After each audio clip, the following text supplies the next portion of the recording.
일하다 다쳤는데 회사에서는 알아서 처리하라는 말만 반복합니다. 병원비는 쌓이고 월급은 끊기고 앞으로 어떻게 해야 할지 막막하기만 합니다. 혹시 지금 이런 상황에 놓여 계신가요? 오늘 영상에서는 산재보험이 무엇인지, 어떤 보상을 받을 수 있는지, 그리고 산재 신청은 어떻게 하는지까지 한 번에 정리해 드리겠습니다. 끝까지 보시면 불승인 됐을 때 어떻게 대응해야 하는지도 알려드리니 꼭 끝까지 시청해 주세요. 먼저 산재보험이 뭔지부터 알아보겠습니다. 산재보험, 정식 명칭은 산업재해보상보험인데요. 쉽게 말해서 근로자가 일하다가 다치거나 병에 걸렸을 때 국가가 치료비와 생활비를 보상해주는 제도입니다. 1964년부터 시행된 우리나라 최초의 사회보험이기도 합니다. 많은 분들이 우리 회사는 산재보험에 가입되어 있을까 걱정하시는데요. 근로자를 한 명이라도 고용하고 있는 사업장이라면 산재보험에 의무적으로 가입해야 합니다. 보험료도 사업주가 전액 부담하기 때문에 근로자가 따로 내는 돈은 없습니다. 여기서 정말 중요한 포인트가 있습니다. 산재보험은 근로자 본인의 과실이 있더라도 보상을 받을 수 있다는 겁니다. 일반적인 손해배상은 누구 잘못인지를 따져야 하지만 산재보험은 업무와 재해 사이에 인과관계만 인정되면 보상이 이루어집니다.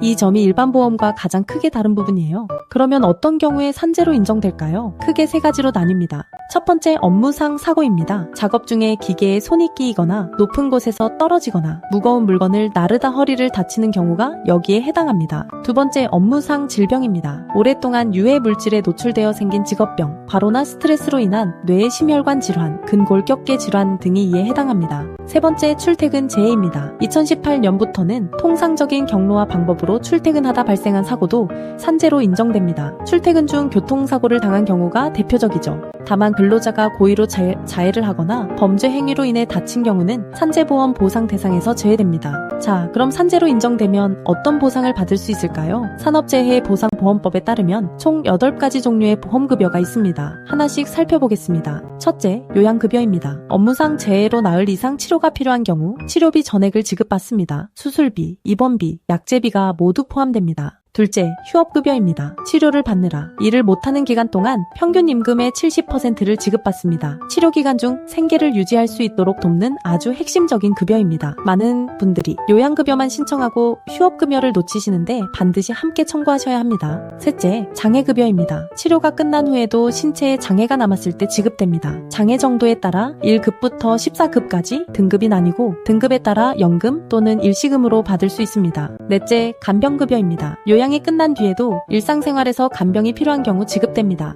다섯째, 유족급여입니다. 근로자가 업무상 재해로 사망한 경우 유족의 생활보장을 위해 지급됩니다. 이 밖에도 2년 이상 치유되지 않는 장기 환자를 위한 상병보상연금, 사망 근로자의 장례를 위한 장례비, 그리고 산재 근로자의 사회 복귀를 돕는 직업재활급여가 있습니다. 한 가지 더 알아두실 점이 있는데요. 산재보험 급여로 보전되지 않는 손해가 있습니다. 예를 들어 비급여 치료비, 평균 임금의 나머지 30%, 정신적 고통에 대한 위자료 같은 것들인데요. 이런 부분은 사업주를 상대로 별도의 민사 손해배상을 청구할 수 있습니다. 특히 사업주가 안전조치를 제대로 하지 않아 사고가 난 경우라면 추가 보상을 받을 가능성이 높아집니다. 이제 산재보험 신청 절차를 알려드리겠습니다. 1단계, 사고가 발생하면 즉시 현장 관리자에게 보고하고 증거를 확보합니다. 사고 현장 사진, 목격자 진술, 119 출동 기록, CCTV 영상 같은 것들을 가능한 한 빨리 확보해두세요. 이 증거들이 나중에 승인 여부를 결정짓는 핵심 자료가 됩니다. 2단계, 산재보험 지정 의료기관에서 진료를 받고 진단서와 초진속연서를 발급받습니다. 3단계, 요양급여 신청서를 작성해서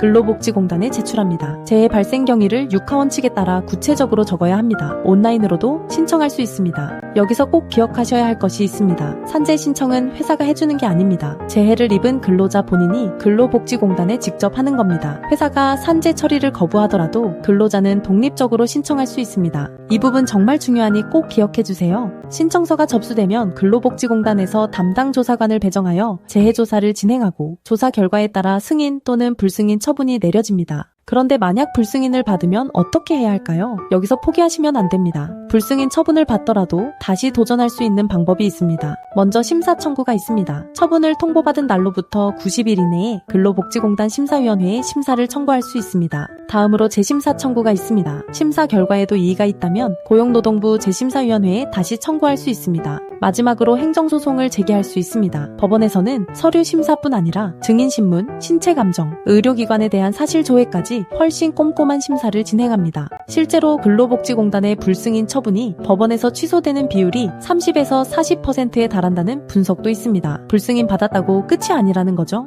다만 이런 불복 절차는 의학적 입증이나 법률적 판단이 복잡하게 얽혀있기 때문에 혼자서 진행하기에는 상당히 버거운 것이 현실입니다. 회사가 비협조적이거나 업무와 질병 사이의 인과관계를 의학적으로 증명해야 하거나 일용직이라 근로사실 자체를 입증하기 어려운 경우에는 전문가의 도움을 받는 것이 결과적으로 시간과 비용을 아끼는 길이 됩니다. 한 번에 제대로 준비해서 승인받는 것이 불승인 후 재심사와 소송을 반복하는 것보다 훨씬 효율적이니까요. 오늘 내용을 정리해드리겠습니다. 산재보험은 업무상 재해를 당한 근로자의 권리를 보호하기 위한 제도입니다. 사업주가 보험료를 전액 부담하고 근로자 본인의 과실 여부와 관계없이 보상을 받을 수 있습니다. 요양급여, 휴업급여, 장해급여 등 8가지 보험급여가 마련되어 있고 산재보험으로 보전되지 않는 손해는 민사 손해배상으로 추가 청구도 가능합니다. 그리고 불승인을 받더라도 심사청구, 재심사청구, 행정소송을 통해 다시 도전할 수 있으니 절대 포기하지 마시기 바랍니다. 혹시 산재보험 신청이나 보상 과정에서 어려움을 겪고 계신다면